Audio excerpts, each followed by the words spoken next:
और देवभूमि में लगातार ठंड बढ़ रही है। लगातार उत्तराखंड में भी पारा लुढ़क रहा है और हाड़ कपा देने वाली ठंड उत्तराखंड में पड़ रही है। कई जिलों में माइनस में तापमान पहुंच चुका है। पहाड़ से लेकर मैदान तक लोग कांप रहे हैं। ठंड की वजह से चक्राता में ओस जमी हुई है। 6 जिलों में कोहरे की घनी चादर छाई हुई है और 12 जनवरी तक राहत मिलने की कोई उम्मीद नहीं है। तो देखिए, उत्तराखंड में भी हाड़ कपा देने वाली ठंड पड़ रही है और कई जिलों में माइनस में तापमान पहुंच चुका है। कई जगहों पर बर्फबारी हुई है, जो पहाड़ी इलाके हैं, चाहे केदार घाटी की बात की जाए।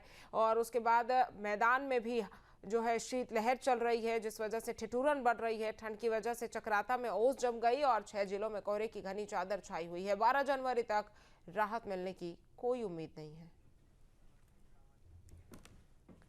और प्रवीण रावत हमारे संवाददाता ज्यादा जानकारी के साथ जुड़ गए हैं। प्रवीण, अगर आज उत्तराखंड की बात की जाए तो किस तरह से वहां पर ठंड की स्थिति है?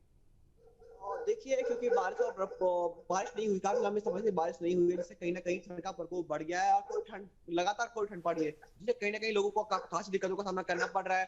शीतलहर का प्रकोप है। जब से केदारनाथ में बर्फबारी हुई तब से रुद्रप्रयाग के निचले इलाकों में जबरदस्त शीतलहर का प्रकोप है। तो कहीं ना कहीं ठंड का प्रकोप अब बढ़ गया और जैसे जैसे समय बीता है ठंड का प्रकोप बढ़ता जा रहा है, क्योंकि अभी तक बारिश नहीं हुई। बारिश न होने से कहीं ना कहीं काश्तकारी परेशान है और दूसरी बात यह है कि जो हिल स्टेशन है वहां पे बर्फबारी नहीं हुई है, तो कहीं ना कहीं जो पर्यटन व्यवसाय से जुड़े व्यापारी हैं उनको भी खासी दिक्कतों का सामना करना पड़ रहा है। जी। और अगर पहाड़ी इलाकों की बात की जाए तो वहां पर बर्फबारी और बारिश हो रही है, साथ ही मैदानी इलाकों में शीतलहर की वजह से ठिठुरन बढ़ रही है। आप जहां पर मौजूद है वहां पर क्या स्थिति है? देखिए, अगर केदारनाथ के अलावा जो क्षेत्र है रुद्रप्रयाग के, वहां पे कहीं बर्फबारी नहीं हुई है, ना ही बारिश हुई है, तो कहीं ना कहीं आप लोगों को बारिश और बर्फबारी का इंतजार है। अगर बारिश और बर्फबारी होती है तो कहीं ना कहीं जो कोई ठंड है उससे राहत मिल सकती है। और दूसरी बात यह है कि जो काश्तकार है उनको भी काफी सुविधा उनको भी काफी लाभ, इस बारिश से काफी लाभ मिल, क्योंकि अभी का लंबे समय से बारिश नहीं है तो जमीन में और नमी नहीं है, तो कहीं ना कहीं नमी न होने के कारण जो गेहूं की फसल है वो ही खराब हो रही है। जी। तो किसानों को कितना नुकसान इससे हो रहा है और कितनी जरूरी भी है ठंड पड़ना?